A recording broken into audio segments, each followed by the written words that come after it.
Magandang araw mga ka-BTV. Sabi ni Luistro, kaya daw inurong nila ang ibang mga witness dahil sapat na daw di umano ang kanilang mga ebidensya. Kaya inurong nila yung ibang mga witness. Panoorin nga natin talaga mga ka-BTV kung talagang sapat na ang kanilang mga witness at kung talaga nga bang may napatunayan na sa kanilang mga inaakusa kay Inday BP Sara Duterte. Panoorin po natin ang kanilang mga witness. Pero hindi nyo na po natanggap yung response kasi wala na kayo sa ICFAO. Yes, sir. But would you know, just curious, would you know kung ano yung present status nitong mga AOMs na to? Hindi po. I don't have personal knowledge about that. Okay. So you wouldn't know of whether may credit notice o wala? Yes, sir.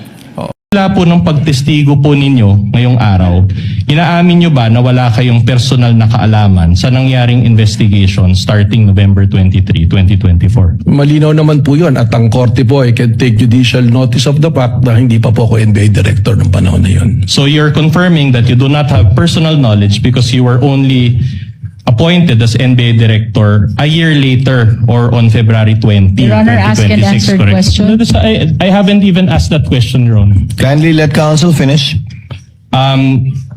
So again, I will repeat. So the reason for this is that because you became NBI director only a year later or on February 20, 2026, correct? Tama po. Alright. Okay. So prior to February 20, 2026, you do not have any personal knowledge of any investigation, correct? Nababasa ko lang po sa balita mga pangyayari. Which is not personal knowledge, correct? Well, yun lang po yung knowledge natin. No. Can you explain the discrepancy or are you personally aware of the discrepancy? I cannot explain this, Your Honor. Unang-una, hindi ako nakapirma dito, hindi ako nag-receive. At wala akong idea dito sa... But Attorney Lotok, you see the point that the counsel for respondent is trying to make, correct? Yes, Your Honor. That the date of receipt was changed to 1/30, January 30, but it was subscribed to on February 11. Meaning, you see it, but you have no personal knowledge how that came about. Yes, Your Honor. I don't have... Move on, counsel. Pagka sinabi pong unusual, hindi pangkaraniwan, hindi po ba? Yes, sir. Kapag sinabing suspicious, ibig sabihin kahinahinala. Papa, sir. Wala po kayong nakitang kahinahinala, hindi po ba? Wala naman po. Opo, ibig sabihin hindi po illegal. Wala naman. Ang ano lang po kasi namin is yun sa check and cash. Opo, ibig sabihin wala pong illegal. Wala po. Eh, nakita. Okay, maraming salamat po.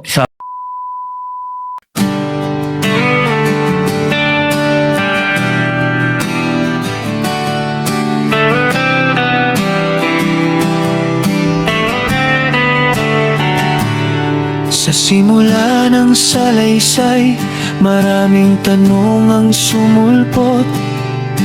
Pangalan ang binanggit, paratang ang ibinato. Ngunit ang totoo, hindi maitago. Mula sa unang saksi hanggang sa sumunod, isang kwento na tila may kulang. Maraming salita pero salat sa alam. Bawat tanong ng depensa unti-unting nagbubunyag. Dahan-dahang lumilitaw ang kakulangan ng bigat.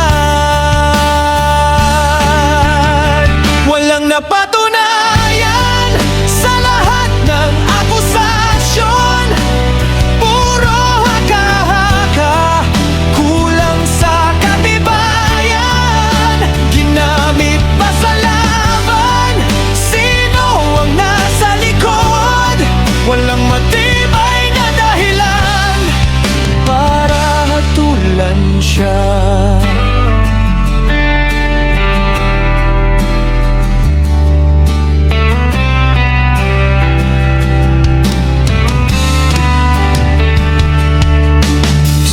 Dalawa, tatlo, hanggang pang-apat na saksi.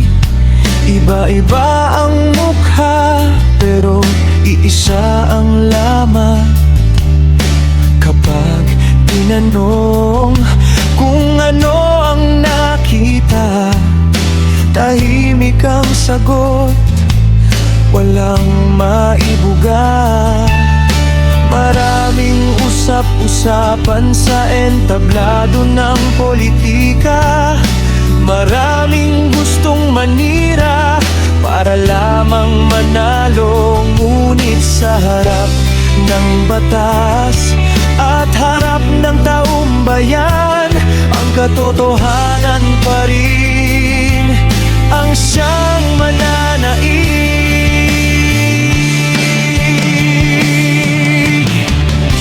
Hindi sapat ang sabi-sabi at bulong ng iba kung walang matibay na patunay na dala-dala.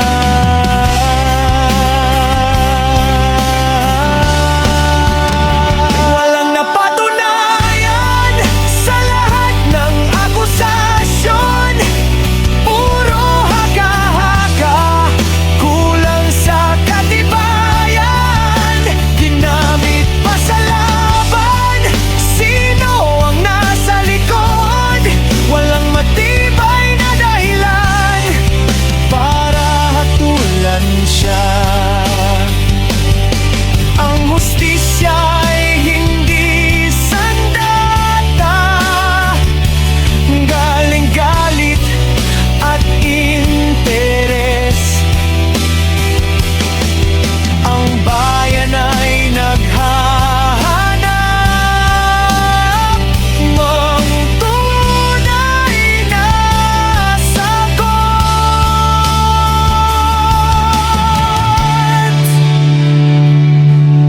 Hindi palabas na puno ng paratang, ang hinahanap namin ay katotohanan.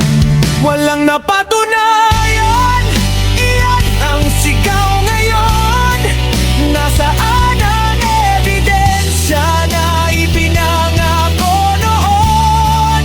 Sa bawat pagdinig, mas lalong luminaw na ang totoo ay di matitinag. Walang matibay na batayan, kaya tuloy ang laban para sa pangalan at sa dangal.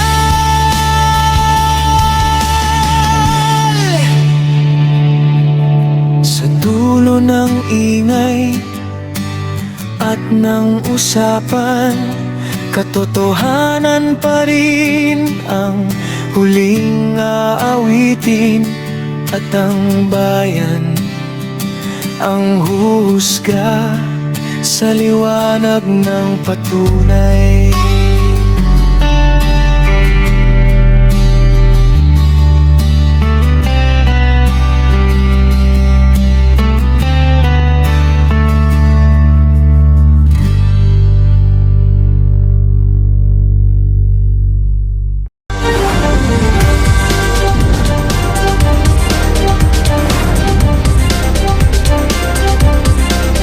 Please subscribe to BTV Reacts channel and click the notification bell. Thank you, BTV friends!